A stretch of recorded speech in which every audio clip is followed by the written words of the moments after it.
हे मी आता इथे सगळं बघतोय, खरंच अंधार एक काटा आलाय माझ्या. त्या आमच्या महालक्ष्मी संस्थेतर्फे वीर शिवाजी हे नाटक आज 37 प्रयोग त्याचे चालू आहेत. त्या जवळून बघताना म्हणजे थिएटरमध्ये बघताना तर काय वाटेल ते खरंच म्हणजे सर. नाटकाचा म्हणाल तर माझ्या बालपणापासून म्हणजे 12 वर्षापासूनचा आहे. शालेय जीवनात आपल्या पावस विद्या मंदिर शाळेतून. अच्छा हा की खरोखर माझ्यासमोर बाजीप्रभू बोलतायत, माझ्यासमोर महाराज बोलतायत किंवा इतर कॅरेक्टर बोलतायत. हे लेखकाने हे जे लिहिलेलं आहे हे एवढं भन्नाट आहे. हे हॅलो हाय नमस्कार मित्रांनो, एंटरटेनर प्रवीण अंगरे या माझ्या युट्यूब चॅनलवर तुम्हाला सगळ्यांचं खूप खूप खूप स्वागत आहे. तर मित्रांनो, तुम्हाला तर माहितच आहे, चला नाटक बघूया या आपल्या सदराखाली आपण रोज एका नवीन नाटकाच्या तालीमच्या ठिकाणी जातोय, त्यांची तालीम बघतोय, त्यांचं नाटक काय ते जाणून घेतोय, त्यांच्या कलाकारांविषयी जाणून घेतोय. आपण हे सगळं आजही करणार आहोत. पण त्याआधी ज्यांनी माझ्या ह्या चॅनलला सबस्क्राईब केलं असेल त्यांचे खूप खूप खूप थँक्स, आणि ज्यांनी अजूनपर्यंत सबस्क्राईब नसेल केलं त्यांनी प्लीज प्लीज प्लीज सबस्क्राईब करा, जेणेकरून आपले हे सगळे व्हिडिओ तुमच्यापर्यंत पोहोचतील आणि तुम्ही ते इतरांपर्यंत पोहोचवाल. कारण आपला ह्या व्हिडिओचा मूळ उद्देश हाच आहे की ह्या राज्य नाट्य स्पर्धेमधलं प्रत्येक नाटक जास्तीत जास्त लोकांपर्यंत पोहोचावं, या नाटकातले कलाकार जास्तीत जास्त लोकांपर्यंत पोहोचावे, त्या नाटकाचा संदेश जे काही म्हणायचे आहे लेखकाला, दिग्दर्शकाला, कलाकारांना ते जास्तीत जास्त प्रेक्षकांपर्यंत पोहोचावं. म्हणून प्लीज प्लीज प्लीज चॅनलला सबस्क्राईब करा, लाईक करा, कमेंट करा, शेअर करा.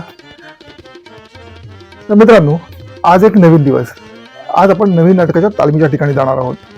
प्रकाश लाड दिग्दर्शित महालक्ष्मी कलामंच प्रस्तुत वीररत्न बाजीप्रभू या नाटकाच्या तालमीच्या ठिकाणी जाणार आहोत आपण. तर मग जाऊया, बघूया, यांची तालीम बघूया, नाटकाबद्दल जाणून घेऊया, कलाकारांबद्दल जाणून घेऊया. तर मग चला जाऊया वीररत्न बाजीप्रभू या नाटकाच्या तालमीच्या ठिकाणी. मराठ्यांचा रक्त आमच्याही धामणेतून उसळत आहे. जगा तर ते मानाने आणि मरावा तेही मानानेच. मग शिवाजीचा पुंडावा मोडून काढण्यासाठी त्यांना बांधलांचं एकच उत्तर पाठवा. उद्या चाल करून येणार असाल तर ती आजच या म्हणावा. आम्ही तुमची वाट पाहतोय.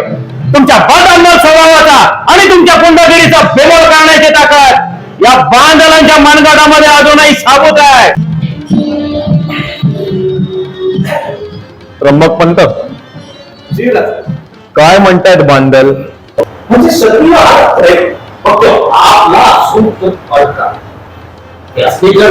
सबुताची भाषा समजत नसेल समजेल चालवायला पाहिजे. त्र्यंबक पंत, समोरच्या योद्ध्याला कधीही कमजोर समजू नका.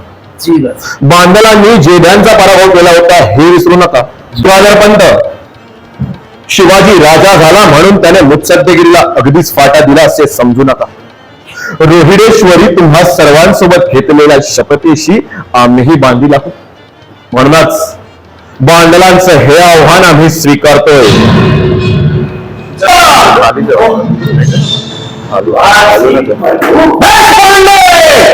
कृष्णाजी संपले असले तरी आव्हान सोडला जाऊन आज ही तलवार जमीन सौराचा चहा घेणार भारतीय संत गाव असेल. जास्तीत सबुताची भाषा समजत नसत आमची संसद हात मागे घ्या. आवाजी हात मागे घ्या. माझी राजे म्हणून मिळवण्याची हौस आम्हास नाही, ती तुमच्याच मालकांना होती. सत्ता लोभाने त्यांनी जेदांचं वर पदरात घेतलं, प्रजेवर जुलूम केले, आया बहिणींची अब्रू उठली. बाजी सांगा, बाजी राजा हा प्रजेचा रक्षक असतो की भक्षक? होय, आम्ही लुटमार करतो, पण ती रयतेची नाही तर आमचाच देश लुटणाऱ्या परकीय सत्ताधीशांची. हा देश आमचा आहे, हे राष्ट्र आमचं आहे आणि ही रयतही आमचीच आहे. या देशाला, राष्ट्राला आणि रयतेला नागवा करणाऱ्या प्रत्येक शत्रूला आम्ही लुटणारच.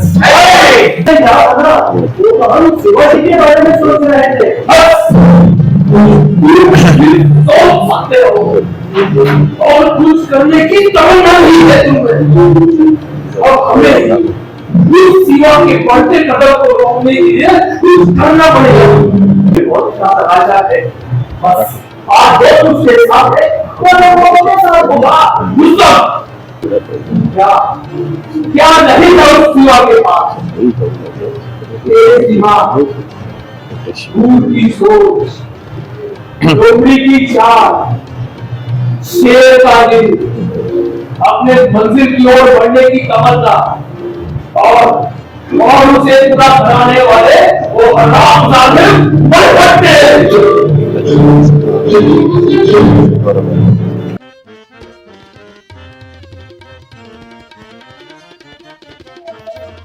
तर मित्रांनो, अंधारातले तारे ह्या आपल्या सदराखाली आपण त्या नाटकातल्या कलाकारांशी बोलतो. त्या नाटकातले कलाकार जे कित्येक वर्ष काम करत आहेत, कित्येक वर्ष अभिनय करत आहेत, दिग्दर्शन करत आहेत, लेखन करत आहेत, पण तरीही त्यांना पाहिजे तसं नाव, पाहिजे तशी प्रसिद्धी, पाहिजे तशी ओळख मिळालेली नाहीये. तर थोडासा छोटासा प्रयत्न आपला आहे ह्या अंधारातले तारे या सदराच्या निमित्ताने, की त्या सगळ्या कलाकारांना, त्या सगळ्या लेखकांना, दिग्दर्शकांना आपण छोटीशी का होईना एक ओळख देण्याचा प्रयत्न करतोय, लोकांसमोर, प्रेक्षकांसमोर आणण्याचा प्रयत्न करतोय. तर मग चला, अंधारातले तारे या सदराला आपण सुरुवात करूया. म्हणजे खरंच म्हणजे असं काय बोलावं आणि काय विचारू असं झालंय मला. खरंच काही शब्द सुचत नाहीयेत मला. म्हणजे आता रात्रीचे 12 वाजलेत ऍक्च्युली, आणि ह्या रिहर्सलला आलोय मी इथे. आपल्या बरोबर आहेत दिग्दर्शक प्रकाश लाड साहेब. इथे म्हणजे शिवाजी महाराज आपल्या सगळ्यांचं एक श्रद्धास्थान आहे, आणि हे मी आता इथे सगळं बघतोय, खरंच अंधार एक काटा आलाय माझ्या. इतक्या जवळून बघताना, म्हणजे थिएटरमध्ये बघताना तर काय वाटेल ते, खरंच म्हणजे सर एवढी मोठी कास्टिंग आणि प्रत्येक म्हणजे त्या गोष्टीवर तर मी येणारच आहे. पण सुरुवातीला मी सांगेन की मी ज्यावेळेस हा सदर सुरू केला, म्हणजे चला नाटक बघूया, त्यावेळेस मला म्हणजे की राज्य नाट्याची स्पर्धेची जी नाटकं आहेत ती प्रेक्षकांपर्यंत ती नाटक पोहोचवावं आणि ते प्रेक्षक यावेत यासाठी हा सदर सुरू केला. सर, सुंदर संकल्पना तुमची. हा, पण आणि नंतर दुसरा एक मुद्दा होता की यातले जे कलाकार आहेत, आपण म्हणजे किती म्हणजे 15-20 वर्ष काम करतायत, पण स्टेजवर आहेत, पण प्रेक्षक त्यांना जास्त ओळखत नाहीये. म्हणजे इव्हन आजूबाजूचे लोक पण विचारतात, अरे नेमका करतोस काय इतके वर्ष काम केल्यानंतरही. तर तो एक त्यांना एक थोडासा काहीतरी नाव किंवा एक प्रकाशझोत देण्याचा प्रयत्न होता. आणि त्यावेळेस मला असं वाटत होतं, म्हणजे थोडंसं एक बोलतात ना, कुठल्याही गोष्टीमध्ये थोडासा अभिमान येतो माणसाला, तर तसं मला वाटत होतं की मी काहीतरी करतोय रंगभूमीसाठी. पण हे सदर सुरू केलं आणि आता मी एक जवळपास 15 नाटकं तरी कव्हर केली. तर ह्या नाटकामध्ये कव्हर करताना मला किती शिकायला मिळतंय. मी आजपर्यंत मी एक साधारण 15 ते 20 नाटकं लिहिलेली आहेत, एकांकिका नाटकं लिहिली आहेत. त्याच्यातली 5 नाटकं रंगभूमीवर आली आहेत, एकांकिका केल्या आहेत. दिग्दर्शक म्हणून, कलाकार म्हणून मला पारितोषिकं मिळालेली आहेत, वाहवा झालेली आहे. हे सगळं मिळाल्यानंतर मला एक थोडंसं होतं की अरे मी बेस्ट आहे यार. हा, मला ठीक आहे, बाकी सगळे असेल तरी पण मी बेस्ट आहे. मला सगळं कळतंय, दिग्दर्शन कळतंय, मला लेखन पण येत आहे, सगळे वाहवा करतायत. पण हा प्रवास जेव्हा बघतोय मी, हा प्रवास करताना मला खरं मला सगळा अहंकार गळून पडलाय. आणि आज तर खरंच म्हणजे मी पूर्ण नतमस्तक झालोय की सर म्हणजे प्रत्येक कॅरेक्टर किती वेगळा आहे.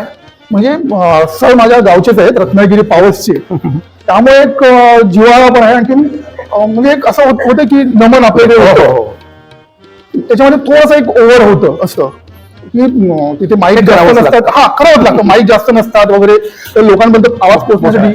मग ते करताना थोडासा अभिनय सुद्धा ओव्हर होऊन जातो तो. तर सुरुवातीला मला म्हणजे एक क्षण असं वाटलं होतं, पण इथे हे बघितल्यानंतर एक फिल्म बघितल्यानंतर मला पूर्ण जाणवलंय. सर धन्यवाद सर. नाही सर, धन्यवाद मी तुमचे मानायला पाहिजे. आणखी जे प्रेक्षक येणार, मी प्रेक्षकांना आवर्जून माझ्या सुरुवातीला सांगतो की तुम्ही हा नाट्यप्रयोग बघा.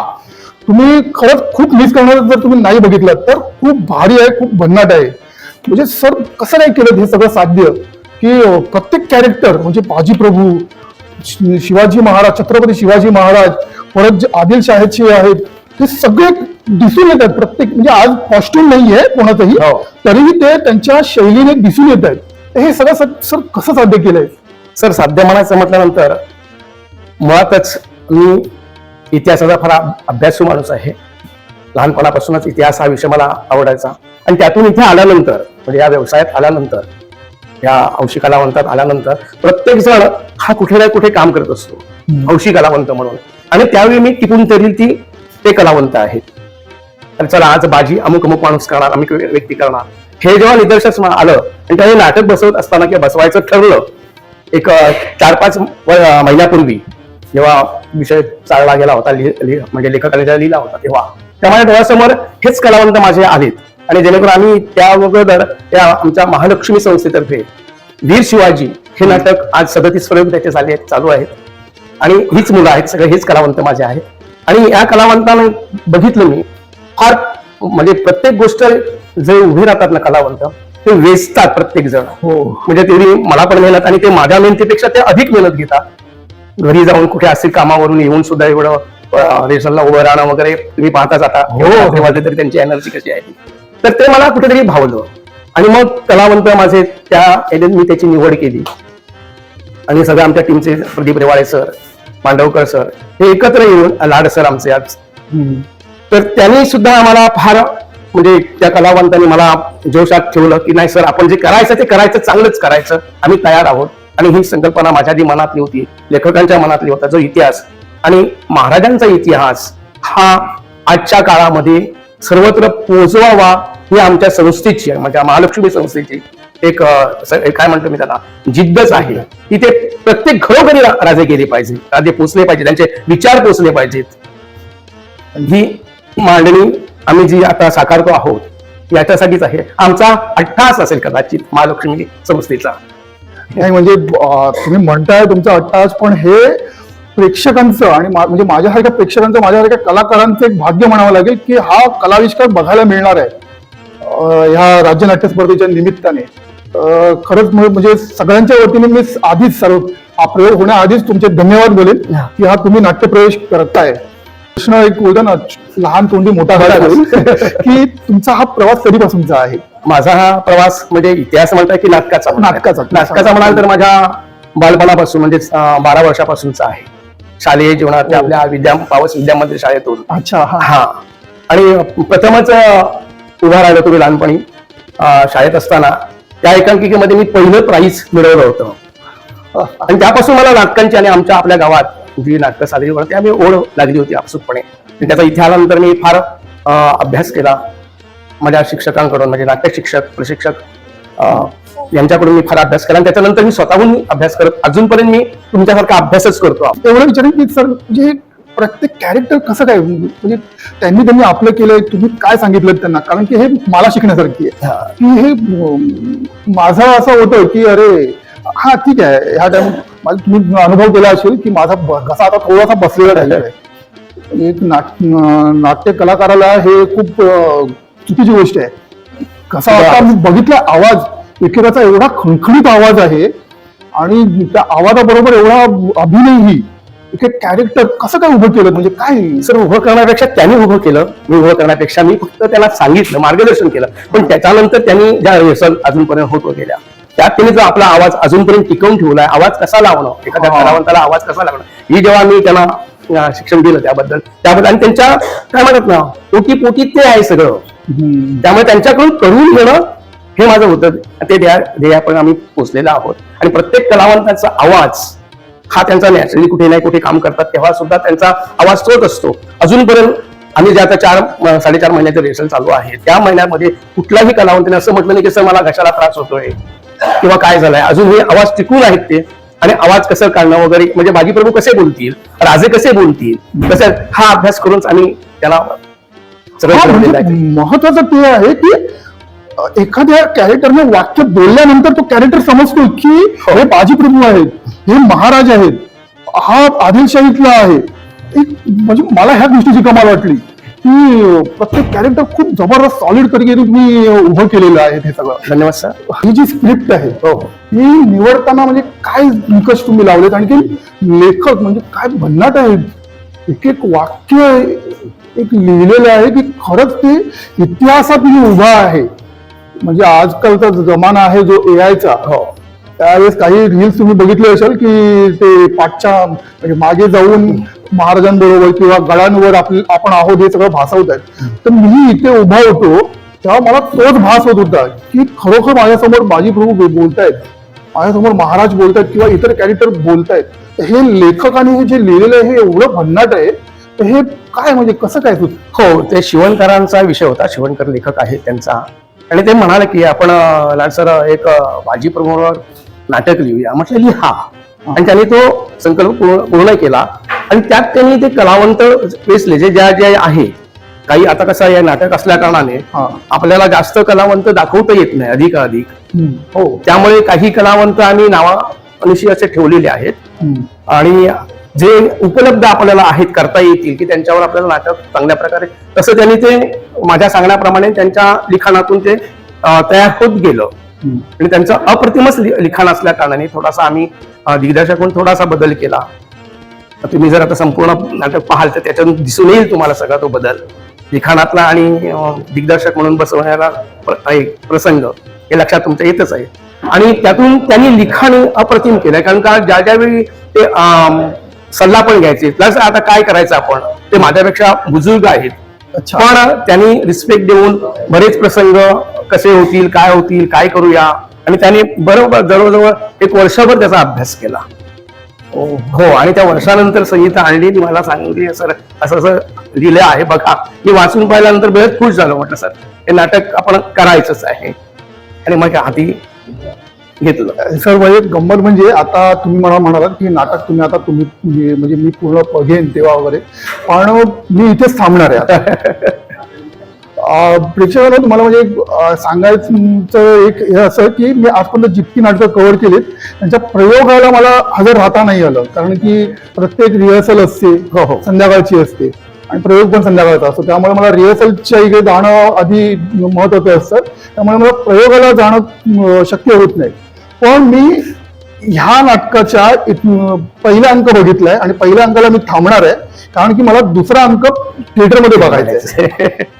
आणि मी त्या दिवशी कुठलंही काम न करता पहिल्या प्रयोगाला उपस्थित राहणार आहे. तर हा मी बोललो ना, माझा एक स्वार्थ मी साधणार आहे, त्याच्यामुळे मी इथे थांबणार आहे आज. आणि म्हणजे पुढे काय घडणार आहे हे मला सुद्धा उत्सुकता आहे. आणि मुळामध्ये हा नाट्यप्रयोग थिएटरमध्ये काय दिसणार आहे भव्य, त्याचा वेशभूषा त्यांची सगळ्यांची, महाराज प्रत्यक्ष दिसणार आहेत, त्यांची ती बोलीभाषा त्या थिएटरमध्ये, ते लाईट्स, हे सगळं बघण्याची मला उत्सुकता आहे, मला स्वार्थ आहे.